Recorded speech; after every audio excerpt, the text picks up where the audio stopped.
François. C'est à présent l'heure attendue du débat. Benoît Hamon, débat avec un élu local, un maire, vous savez qui c'est. On va vous le présenter pour ceux qui ne le connaissent pas. Oui, l'homme qui nous rejoint, il a 33 ans. Il dirige une ville Front National de 16 000 habitants dans le Gard, sur les bords du Rhône. Moitié pavillon, moitié immeuble. Il s'agit de Beaucaire. Et ce maire, c'est Julien Sanchez. Bonsoir, monsieur Sanchez. Bonsoir. Vous nous rejoignez, soyez le bienvenu. Votre slogan, l'un de vos slogans pour votre ville par rapport aux événements en cours, c'est une ville zéro migrant. Prenez place. Et que souhaitez-vous dire ou demander à Benoît Hamon? Monsieur le député, bonsoir. Bonsoir. Alors la présidentielle, c'est l'élection la plus importante. Je crois que c'est le moment où des visions s'affrontent et se confrontent. Et on y choisit notre vision de la France, notre modèle de vie, et ce que l'on veut pour nos enfants, nos petits-enfants. Alors nous, ce que nous voulons au Front National, c'est bien sûr le respect de notre identité, de nos traditions, la souveraineté nationale aussi. Ça, c'est très important pour nous à un moment où l'Union européenne est en train de nous dicter ce que nous devons faire. La liberté d'entreprendre, ça aussi c'est essentiel, l'école, la sécurité, et puis aussi la priorité nationale. Les Français doivent passer d'abord pour le logement, pour l'emploi, pour les aides sociales. Alors aujourd'hui, vous nous proposez une vision, mais ce n'est pas vraiment une vision que vous nous proposez, c'est un bilan, puisque ça fait 5 ans que vous êtes aux responsabilités avec M. Hollande. C'est la même chose que M. Sarkozy et M. Fillon, qui eux-mêmes ont dirigé la France pendant plusieurs années et ont été sanctionnés par les Français, comme vous serez sanctionnés sans doute par les Français également à l'élection présidentielle. On n'est pas trop vite quand même. Alors, votre bilan, on va en parler, si vous le voulez bien, avec plusieurs sujets. Et je voudrais parler notamment de la thématique des migrants, pour commencer, des clandestins, autrement dit. Il y a actuellement en France 9 millions de Français qui sont en situation de pauvreté, 6,5 millions de chômeurs. Nous avons aussi plus de 30% des Français qui renoncent aux soins. Ça, c'est une réalité. J'en vois tous les jours qui me disent qu'ils ne peuvent pas se soigner les yeux, les dents, parce qu'ils n'ont pas les moyens. Ça, c'est une réalité aujourd'hui en France. Beaucoup aussi sont mal logés, habitat indigne, insalubre. Et dans ce contexte, ma première question est la suivante. Comment pouvez-vous assumer d'accueillir des centaines de milliers de clandestins qui sont à notre charge et avec quel argent surtout? Monsieur Sanchez, merci pour cette question. Ce qui est marrant, je vous regardais dans vos éléments de langage. Ce pas des éléments de langage. C'est la peur qui est la vôtre. Elle est frappante parce qu'elle inspire aussi la peur pour d'autres. Et que cette peur-là, à mes yeux, elle ne peut nous conduire qu'à des catastrophes. Je m'explique. Vous avez là opposé deux misères, en fait. La misère de ceux qui, en France aujourd'hui, n'ont pas de quoi vivre correctement. Votre bilan. Et la misère de ceux qui, persécutés, traversent la Méditerranée, viennent chercher en France, en Autriche, en Allemagne, en Suède, de quoi vivre. De quoi vivre parce qu'ils pensent que là, ils quitteront les malheurs, la guerre et la souffrance qu'ils ont connus de l'autre côté. Et vous nous proposez donc, comme projet politique, d'opposer, et je ne le ferai jamais, la misère des uns à la misère des autres. Vous pensez, vous, qu'en donnant un coup de pied aux fesses aux migrants, on va relever la France? Moi, je ne le crois pas. Et je vais même vous dire, ce qui est assez incroyable pour un parti qui s'appelle le Front National. J'aimerais bien d'abord que vous nous disiez tout à l'heure ce que c'est votre conception de l'identité de la France. Parce qu'on avait parlé, oui. Je suis certain qu'on va pouvoir avoir une discussion intéressante sur ce qu'est l'identité de la France. Mais le Front National, on est quand même, nous, la France, membres du Conseil de sécurité. Nous fixons la légalité internationale grâce à notre droit de veto avec la Grande-Bretagne, les États-Unis, la Russie, la Chine. Nous sommes la 6e ou 7e puissance économique au monde. Nous avons la dissuasion nucléaire et nous ne serions pas, nous, capables d'accueillir 0,12% de la population française. Mais quelle idée vous vous faites de votre pays? Vous rabaissez la France. Franchement, cette idée que nous ne sommes pas, nous, aujourd'hui, la France, capables d'accueillir 0,12% de notre population, c'est franchement un discours que je vois là de peur, qui instrumentalise la peur, mais c'est surtout, vous avez une idée, pardon de vous le dire, très rabougrie de la France, assez peu confiance dans les capacités qui sont les siennes. Alors, il vous répond, et je pense que de la part d'un maire, pourtant jeune, dont on dit qu'il est prometteur au Front National, vous ressemblez beaucoup à ceux et celles qui vous ont précédé, des générations entières, et qui avaient déjà une vision très, très rabougrie de la France. Mais je suis très fier de ressembler à ceux qui m'ont précédé au Front National, comme vous le dites. Et j'en suis très fier parce que, tout simplement, vous n'avez pas répondu à ma question. C'est la preuve que cela vous gêne. Mais comment est-ce qu'on paye cet accueil de clandestins, leurs soins, plus d'1 milliard d'euros par an avec l'aide médicale d'État qui paye alors que les Français aujourd'hui ne peuvent pas se soigner les dents, les yeux, et ça, Sanchez, on le remarque tous les jours. Vous ne répondez pas, laissez-le parler. On peut énoncer, vous savez, vous êtes aussi journaliste, on peut continuer au Front National à raconter des sottises. L'intérêt avec eux, c'est... Non mais si, vous êtes un menteur. Oui, vos chiffres. Oui, bien sûr. Oui, bah, ouais, moi je vais vous dire, les Français ne le voient pas comme ça. Ah bon? Spontanément, par exemple, à Grande-Sainte, quand spontanément on a décidé d'accueillir des enfants de migrants kurdes dans les classes, au départ, comme sans doute à Beaucaire, comme chez chacun d'entre nous, le réflexe devant ce qui est différent, c'est la crainte, c'est l'inquiétude. Et moi, je ne méprise pas ça. Pas de crainte, je ne méprise pas cela. Je veux juste aller au bout, s'il vous plaît, M. Sanchez. Oui, moi aussi. Moi, je ne méprise pas cela. Et qu'est-ce qui s'est passé à Grande-Sainte? C'est qu'il y a eu de la fierté de la part des conseils de parents d'élèves, il y a eu de la fierté de la part des enseignants, il y a eu de la fierté des habitants à se dire « nous avons été capables de scolariser des enfants qui étaient avec des familles, qui avaient quitté des pays dans lesquels ils étaient persécutés et qui avaient atterri chez nous et qui vivaient dans la misère. » Pays où vous avez fait des guerres, pays où vous avez fait des guerres et tué des gens. Ce sont vos gouvernements qui ont tué des gens dans tous ces pays. Ça, vous l'avez, et le sang sur les mains, c'est vous qui l'avez, monsieur. Ça n'est pas le Front National, jamais il n'a cautionné des guerres, ni en Libye, ni en Syrie. Ce qui me rend triste, c'est qu'au fond, quand vous parlez des pauvres, et que vous voyez quelqu'un à côté de vous, qui a un genou à terre, vous lui demandez sa carte d'identité avant de lui tendre la main. Moi, je ne le fais pas. Non, nous, on fait en sorte qu'il ne rentre pas sur le sol français, tout simplement, contrairement à vous, qui êtes dans l'impuissance généralisée, dans le laxisme. Eh bien, c'est la preuve que ces idées ne sont pas ringardes, mais qu'au contraire, de plus en plus de gens les portent, que ce soit en France ou à l'étranger. Dis-moi une question personnelle. Non, c'est moi qui vous interpelle, monsieur. Sanchez, c'est d'origine espagnole. Tout à fait, oui. Vous connaissez le sort de l'immigration espagnole en France? Je connais surtout, et je vous demanderai de ne pas mélanger. Non, mais je ne sais pas. Non, mais la trajectoire de votre famille, je la respecte parfaitement. Vous êtes en train d'assimiler l'immigration européenne. Non. Laissez-le répondre. Benoît Hamon, laissez répondre Julien Sanchez. Vous l'avez interpellé, est-ce qu'il peut vous répondre? Non, mais l'immigration espagnole a été traitée entre 36 et 38 remarquablement par la République. C'est ça qui est merveilleux avec les gens comme vous. C'est que vous faites des monologues depuis des années et qu'on ne peut pas parler. Indésirables. Vous voyez? Or, ils ont été parmi les premiers à s'engager dans la résistance. Il vous répond, laissez-le parler. Ils ont été à cette époque-là de nobles. Laissez-le parler. Mais qui peut croire aujourd'hui que l'immigration européenne telle que nous l'avons connue ces 30 dernières années... Pourtant, ils étaient traités d'indésirables. S'il vous plaît, Benoît Hamon, c'est le jeu. Chacun parle à son tour. Aujourd'hui, nous sommes issus de la même civilisation. Nous sommes un peuple européen. Et là, aujourd'hui, ce que vous êtes en train de nous imposer, eh bien, c'est une immigration qui n'a absolument rien en commun avec nous et qui pourrait très bien aller dans des pays beaucoup plus proches de la Syrie ou de la Libye qu'en France. Ça, c'est une réalité. On les emmène à 4000 km de leur pays pour pouvoir les emmener en France. C'est complètement ridicule. Monsieur Sanchez, j'entends que dans votre raisonnement, il y a le problème que ces migrants soient musulmans. Ce n'est pas seulement le problème. Vous dites la civilisation, c'est quoi la différence? Oui, tout à fait. C'est musulman, européenne et non européenne. Nous avons, nous, des racines chrétiennes, incontestables. Oui. Moi qui suis un enfant baptisé, je sais quelle est la place de ces racines dans ma propre vie, dans ma culture. Ça ne me remplit pas pourtant. Ça ne me remplit pas et ça ne dit pas tout de moi.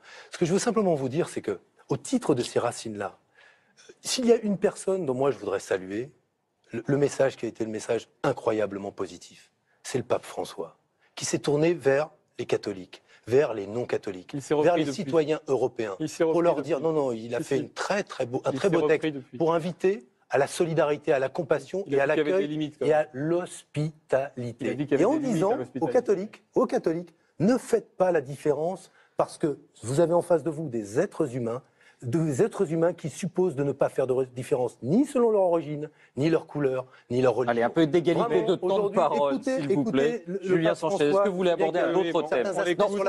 Il a beaucoup moins parlé que vous. Il a beaucoup moins parlé que vous. Ils n'ont pas écouté ce qu'il a dit ensuite. Mais je veux vous citer une phrase de 2012. Combien de Mohamed Merah dans les avions, les bateaux qui chaque jour arrivent en France remplis d'immigrés? Combien de Mohamed Merah dans les clandestins qui chaque jour arrivent en Grèce via la Turquie, première étape de leur odyssée européenne? C'est une phrase de Marine Le Pen pendant la campagne présidentielle de 2012. Elle avait été huée, insultée à l'époque. Et que s'est-il passé depuis? Combien d'islamistes sont entrés à cause de vous et de vos gouvernements sur le sol français et ont commis des attentats? Eh bien, beaucoup de Français ont perdu la vie à cause de cela. Monsieur Sanchez, vous savez, ces questions-là sont trop graves pour les traiter. Oui, elles sont trop graves, justement, pour les traiter. Je vous le dis avec des gens comme vous, parce que quand on est victime d'attentats et quand notre pays est touché dans sa chair par des actes de barbares qui ne décident pas forcément de prévenir les services de police de l'endroit où ils vont intervenir, du moment où ils vont le faire, etc. Je pense qu'il faut être, sur ces questions-là, un tout petit peu tempérant, un tout petit peu calme et surtout, franchement, si vous avez à prendre des responsabilités, si vous êtes un élu de la République, fanfaronnez pas. Il y a des morts quand même derrière justement, tout ça. Il y a des morts, il y a des agents de police qui font leur travail, il y a des services de renseignement qui font tout ce qu'ils peuvent. Non, nous on a créé des postes de policiers, vous le savez très bien, et des postes de gendarmes. 300 depuis 2012, alors que Sarkozy non mais dans les faits, M. Sanchez, vous voyez le discours que vous avez, c'est... Dans les migrants, il n'y a que des terroristes. Ces terroristes vont venir nous tuer ici. Mais c'est ça que vous dites. Non, je dis simplement qu'il faut contrôler l'immigration et ne pas laisser rentrer des gens lorsqu'il y a ce risque. C'est dominer sa peur. Vous êtes incapable de dominer votre peur. Et vous êtes impuissant. Voilà. Parce que vous ne savez rien faire, vous laissez faire. Oui, c'est ça. Alors, autre sujet, peut-être, on a compris là vos divergences. Peut-être vous souhaitez développer un autre sujet. Le jeune homme n'a pas grand-chose à dire, non? Si, j'ai beaucoup de choses à dire justement sur votre bilan et je crois que les Français ouvrent les yeux réellement sur ce que vous êtes en train de leur imposer. Vous n'avez rien eu sur l'islam encore, vous avez oublié? Oui, mais encore une fois, vous êtes caricatural. Non, mais c'est quoi l'identité au fait? C'est quoi l'identité de la France? C'est moi qui pose des questions. Non, il n'y a pas de... Mais oui, c'est moi qui pose des questions, vous ne voulez pas me tourner une lampe? Vous avez des policiers qui sont en train de manifester aujourd'hui sur le sol français. Vous parlez des policiers tout à l'heure. Les policiers, ils manifestent parce qu'ils en ont marre justement d'être abandonnés, de ne pas avoir de moyens, et c'est vous, c'est moi qui vous interpelle en tout cas. Oui, j'ai compris. Donc, je sais que ça vous gêne et que vous avez du mal à répondre aux questions. C'est prévu comme ça. C'est prévu comme ça. Allez-y, Julien Sanchez. Je note que vous parlez beaucoup de démocratie, Monsieur Hamon, mais vous n'avez pas sans doute l'habitude de rencontrer des élus du Front National. Il est vrai que vos modes de scrutin, qui ne sont absolument pas démocratiques, ne permettent d'avoir 2 députés sur 577 avec 7 millions de voix aux élections. Alors la sécurité, parce qu'il nous reste 3 minutes. Alors allez-y. Vous allez être d'accord parce qu'il veut faire de la proportionnelle. Oui, mais Hollande l'avait déjà promis en 2012. Non, mais moi, j'assume. Je pense que quand un parti comme le vôtre fait 30%, et il n'y a rien de pire que de se mettre les mains devant les yeux et de jouer la politique de l'Autriche, je souhaite que vous soyez confrontés à vos responsabilités, que vous soyez à l'Assemblée nationale. Première chose. Non, mais première chose. Vous voyez, non, mais merci, oui. Allez, Julien Sanchez, allez-y. Je ne le fais pas pour vous. Mais c'est parce que pour nous, l'idée que je fais la démocratie. Benoît Hamon, il vient vous interpeller. Il a aussi un droit de parole et un temps de parole. Vous l'avez promis en 2012 déjà, ça n'a pas été fait, monsieur. Écoutez, monsieur Sanchez, il ne vous a pas échappé que sur un certain nombre de questions, moi, je défends un projet qui se tourne vers l'avenir. Moi, je prends des engagements et ces engagements m'engagent. Et ils m'engagent pour dire que je pense que nous avons besoin de faire respirer la démocratie. La faire respirer, c'est notamment changer les modes de scrutin et faire en sorte que demain, nous ayons un Parlement beaucoup plus représentatif de la mosaïque politique, mais pas que, une toute dernière question, Julien Sanchez. Oui, nous en sommes aujourd'hui et là encore, vous oubliez et vous voilez la face. Vous voilez la face devant la réalité.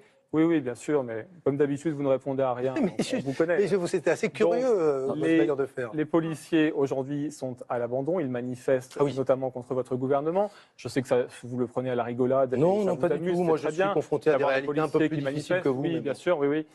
Et nous avons également dans ce pays des pompiers, maintenant, qui se font en prendre à partie, des médecins, et c'est de plus en plus important.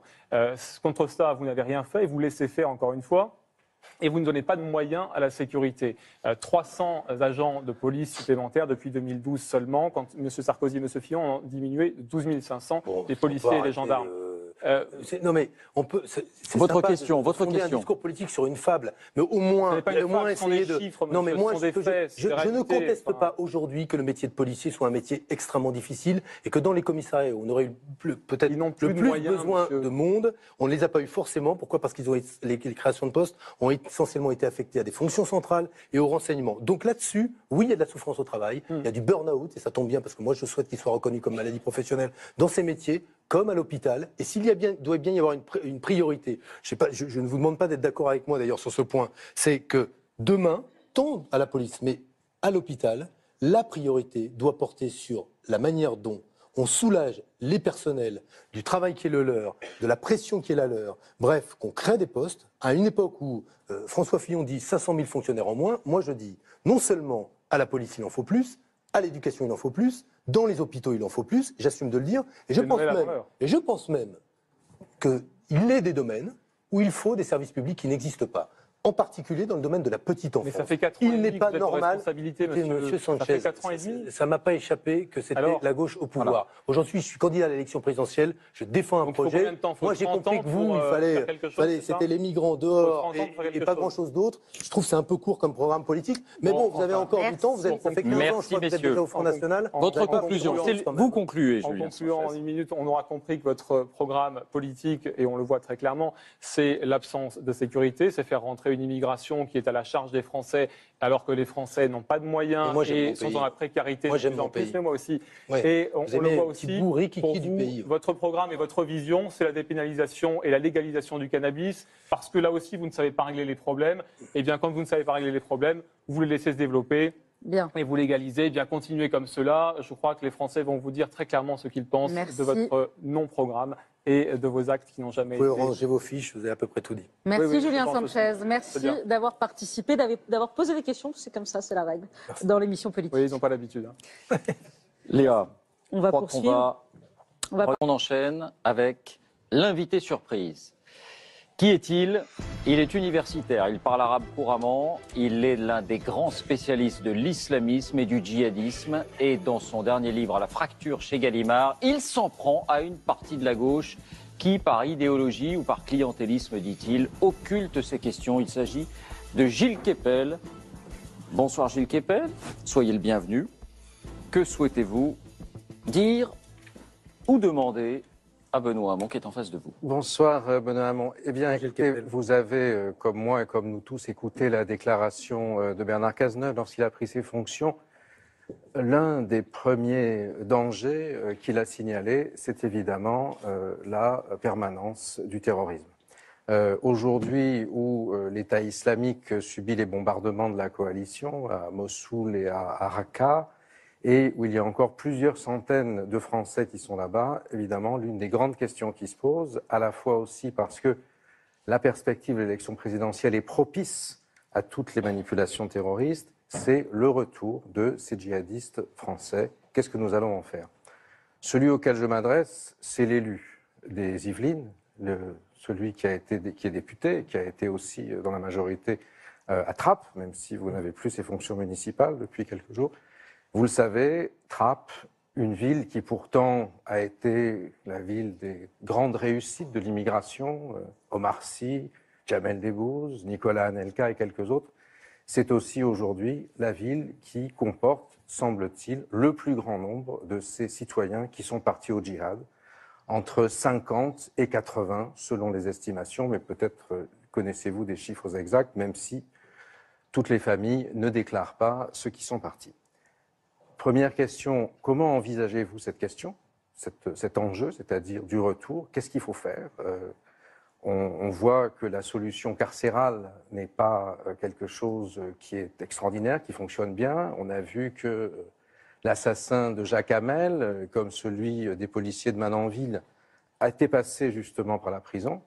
Mais peut-être avant cela, qu'est-ce qui s'est passé à Trappes? Est-ce que vous pouvez nous l'expliquer? Comment se fait-il que dans cette ville, cette ville a été surnommée en 2015, après Lunel en 2014, la capitale du djihad français? Que s'est-il passé? Pourquoi ça s'est passé comme ça? Est-ce qu'il y a eu une gestion de la politique municipale qui a été défaillante, selon vous? Est-ce que vous pouvez essayer de nous éclairer sur ce problème, nous faire comprendre comment on pourrait éviter ce genre de choses à l'avenir? Bon, d'abord, je suis très heureux que le ministère, ce soit vous. D'abord parce que j'ai une grande estime pour vos travaux. Le ministère, oui, l'invité ministère. Ah oui, d'abord j'ai compris le ministère. C'est votre cas, en quelque sorte, Gilles Kepel, ce soir. Non, faire de vous un ministre. Non, surtout pas. Donc, d'abord parce que j'ai beaucoup d'estime pour vos travaux, que avant même, d'ailleurs, qu'on connaisse les épisodes terroristes et la montée de la radicalisation du djihadisme, il faisait référence, donc c'est plutôt agréable de discuter. Non, oui, mais je veux le dire, c'est quand même, je suis plutôt... On vous a gâté, c'est ça? Voilà, je suis très heureux. Voilà. Trappes, l'histoire de l'islam radical à Trappes n'est pas seulement l'histoire d'une forme d'influence récente du wahhabisme, des frères musulmans. Elle est plus ancienne. Elle est plus ancienne parce qu'elle est liée à des foyers de djihad vers l'Afghanistan, vers l'Algérie, qui précèdent largement les épisodes que nous avons connus. Donc il y a dans cette ville, à raison de l'existence non pas pas d'une responsabilité politique, mais de familles qui avaient fait ce choix-là, il y avait historiquement un foyer culturel plus favorable, en tout cas, à cette radicalisation. Cela étant dit, on a connu à Trappes, comme dans beaucoup d'autres villes, j'aime pas qu'on dise, parce que je vais vous dire pourquoi, quand on utilise cette formule de capitale 2, oui, c'est terrible. Formule journalistique, évidemment. Mais pourquoi? Parce que ça va être de notre faute. Elle se dispute entre plusieurs villes, et c'est surtout qu'à la fin, elle ne dit pas la vérité sur cette ville. Elle ne dit pas la réalité sur les conditions de vie de ses habitants, sur la diversité culturelle qu'il y a, l'initiative économique. On dit, vous avez évoqué Debussy et Anelka, formidable. Il y a surtout Paul Duhan, le jeune qui vient de faire des algorithmes pour Pôle emploi, est né à Trappes, élevé à côté à Elancourt. Il est parti à la Silicon Valley, il revient avec comme projet, et je pense que ça n'est pas un hasard, parce qu'il est de Trappes, de faire de l'intelligence qui est la sienne une intelligence au service de l'entrepreneuriat. Mais les enseignements que vous tirez de ce qui s'est passé... Il y a des faits, vous donnez des chiffres. Je ne veux pas dire, quand on présente Trappes comme ça, je ne peux pas... Mais il l'a fait lui-même, Gilles Kepel. D'accord, mais moi je vais il le faire a pris soin de le faire. Oui, mais sauf qu'à la fin, il y a Capital 2. Ensuite, il y a une réalité qui est liée à, notamment dans une partie de la jeunesse, à une forme de religiosité visible, d'influence plus forte qu'auparavant des courants salafistes, et de l'impact de ces courants salafistes pour ceux qui défendent un islam identitaire et politique, très fort en direction d'une partie de la jeunesse. Mais ça ne dit pas tout.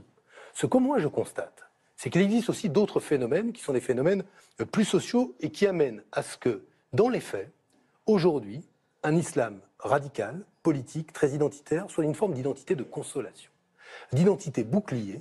Pourquoi ? Parce que beaucoup de ceux que moi j'ai croisés, et beaucoup de ceux que je croise de plus en plus nombreux, qui sont français, parfaitement intégrés à Toulouse, à Limoges, à Paris, dans la vie sociale, se voient devenir musulmans à raison du fait qu'on les regarde désormais comme des musulmans. Et il y a aujourd'hui, dans ces formes d'identité de consolation qui se développent, de choix d'une religiosité visible. Pourquoi ? Parce qu'on finit par se dire que, puisqu'on ne peut pas vivre ensemble, vivons entre soi, où on assume ce qu'on n'assumait pas avant, où on a le sentiment, je vais vous dire, quelque chose qui m'a frappé. Un ami à moi, issu de l'immigration musulmane, troisième génération, qui me dit, pour la première fois, quand j'ai entendu parler les responsables politiques lors de l'affaire du Burkini, je me suis demandé si j'étais nous ou eux.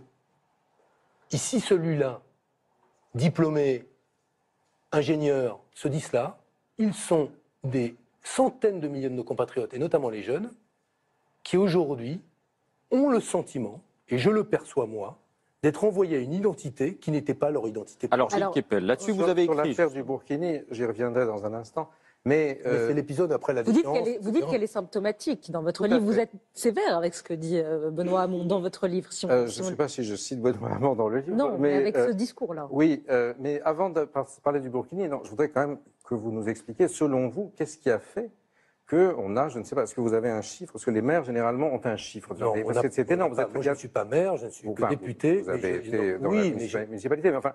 Non, ce n'est pas de chiffre, monsieur Kepel. Il y a quoi, 32 000 habitants? Il y a 32 000 habitants. C'est gigantesque. Qu'est-ce qui s'est passé? Qu'est-ce qui s'est passé pour que... Monsieur Kepel, quand on est élu et qu'on est confronté à un drame comme celui-là, c'est-à-dire que plusieurs dizaines de jeunes sont partis, donc que toutes les familles en connaissent, et qu'on découvre cela, c'est-à-dire qu'il y a des jeunes qui ont préféré aller faire la guerre là-bas plutôt que de continuer à vivre paisiblement ici. Non seulement on découvre une réalité, mais on est obligé de faire avec des armes totalement nouvelles, avec des réponses nouvelles. Oui, parce que quand on se tourne, pardon de le dire, du côté des universitaires, il y a 3 ou 4 points de vue différents. Quand on se retourne vers l'État... Cette pauvre université bien méprisée, tranquille. Oui, je sais, mais n'empêche que j'observe que tout le monde n'est pas d'accord. Quand on se retourne vers l'État lui-même aussi dit il faut trouver des solutions, et personne ne sait. Il y a quoi ? Prévenir la radicalisation pour ceux qui se radicaliseraient. Sujet important sur lesquels nous travaillons, par exemple, avec sans doute un islamologue que vous connaissez, et qui est un universitaire, Rachid Benzine, qui lui aussi vient de Trappes. Ce qui est la preuve que Trappes peut produire parmi les plus brillants intellectuels, enseignants, universitaires, non mais je le dis, qui nous aident à résoudre les problèmes. Ce n'est pas la question que je vous pose. La question que je vous pose, c'est de savoir comment on fait. On construit des réponses auprès des familles. Est-ce que il vous a donné une forme de réponse. Un défaut de la vigilance, parce que vous l'avez dit vous-même, ça n'est pas quelque chose qui date d'aujourd'hui. Oui, mais là, on est quand même à un problème qui est exacerbé. On a eu quand même en 2013 à Trappes, à la suite de l'interpellation d'une jeune femme qui était entièrement voilée au mois de juillet 2013, les premières émeutes qui avaient véritablement un caractère qui avait été relayé par des organisations et des sites liés à l'islam politique. Contrairement à ce qui s'est passé en 2005. Vous pouvez me dire quel a été le résultat des listes communautaires à Trappes aux élections? Je vous laisse le dire, c'est vous qui êtes les Trappes. Ça veut donc dire que, quelles ont été, quand il y a eu la journée de retrait dans les écoles, ou à l'initiative d'associations musulmanes radicales, on demandait que les enfants soient retirés, là aussi, nous n'étions pas sur des chiffres qui étaient des chiffres considérables. Ça veut donc dire que, moi, ce que je veux vous dire, c'est que, oui, nous sommes face à une réalité que, pour n'importe quel élu, il est, sur le terrain, difficile pas d'appréhender, mais la corriger. La manière dont on va arriver à modeler une réponse qui s'adresse non seulement à ceux qui sont partis, mais aussi à ceux qui sont restés, qui peuvent se sentir parfois solidaires, etc. Vous dites elle m'importe. Mais je veux dire une chose. Rapidement, s'il vous plaît, Benoît Hamon, parce qu'il reste une minute. Il y a deux dénis que je ne supporte pas. Le déni qui consiste à dire tout ça, ça n'est pas l'islam. Je l'ai entendu, je dis c'est pas vrai. Moi, je m'excuse quand des gens se radicalisent à ce point et qu'ils appartiennent, se revendiquent de courants religieux de l'islam. Oui, il y a dans un dévoiement de l'islam, sans doute, mais ils se réclament de l'islam. Donc il faut que le monde musulman s'interroge sur ce qui se passe aujourd'hui avec la radicalisation. Mais il y a aussi un déni français. Un déni français qu'on a voulu, au moment de la déchéance de nationalité, concrétiser, verbaliser. C'est que ces jeunes qui partent, pourquoi ils sont si nombreux français à partir ?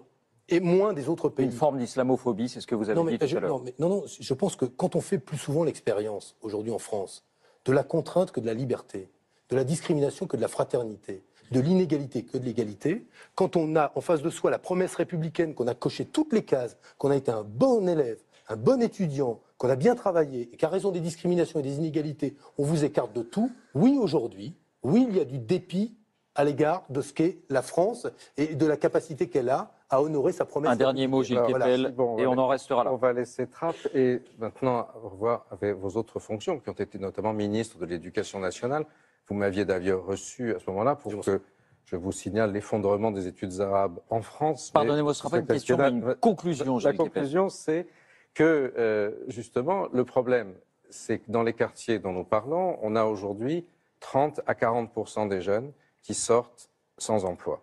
Que la promesse républicaine, la promesse de la laïcité, si elle n'est pas construite sur des savoirs qui sont utilisables dans l'emploi, au terme de la scolarité, comment voulez-vous que les valeurs qui sont accrochées à ces savoirs, la démocratie, la laïcité, l'égalité homme-femme, soient prises en compte par les jeunes en question? Or, justement, vous-même qui avez été aux manettes à l'Éducation nationale, quel est le bilan que vous faites de ce quinquennat, de ce point de vue-là? Très rapidement, si c'est possible. Très rapidement, c'est difficile. Oui, je le considère positif. Parce que vous n'avez pas été très longtemps, donc le système éducatif a fait face à une crise, comme l'ensemble de la société française, d'une intensité. Vous avez vu, vous n'avez pas tout à l'heure, les derniers chiffres de PISA qui indiquent que la France est en sur train les inégalités sociales. d'une manière La terrible. question a été un peu posée tout à l'heure par madame. De facto, nous y rajoutons un système de tri par l'échec, de reproduction sociale, où nous rajoutons des inégalités scolaires aux inégalités sociales. Je prétends aujourd'hui que les conditions d'évaluation qui ne tiennent pas compte de ce que sont les apprentissages et la maîtrise des apprentissages contribuent à cela. Je pense qu'aujourd'hui, nous visons à chaque fois la sélection d'une élite qui nous amène à accepter que dans une cohorte, c'est-à-dire une génération, Excusez-moi, mais on dirait que vous faites le bilan d'un gouvernement de droite. Non, mais monsieur Kepel, non. Ce que je pense, c'est que c'est quand même vous qui êtes un universitaire, en plus qui connaissez le temps nécessaire à l'étude des civilisations. Vous reconnaîtrez que dans ce domaine-là, oui, je le constate, nous n'avons pas encore réussi à faire évoluer les choses, mais ça prend du temps. Et vous reconnaîtrez aussi que ce système qui sélectionne ces élites par l'échec, ça fait longtemps qu'il existe et qu'il est dur à modifier. Donc on a commencé et je pense qu'on en verra les résultats dans les années à venir. Le temps presse, vraiment. Merci, le débat était passionnant. Gilles Kepel, La fracture, on peut peut-être montrer votre livre. Ah oui, absolument, La c'est à vous de le montrer. Le dernier, chez Gallimard, aux éditions Gallimard France Culture. Merci beaucoup, Gilles Kepel.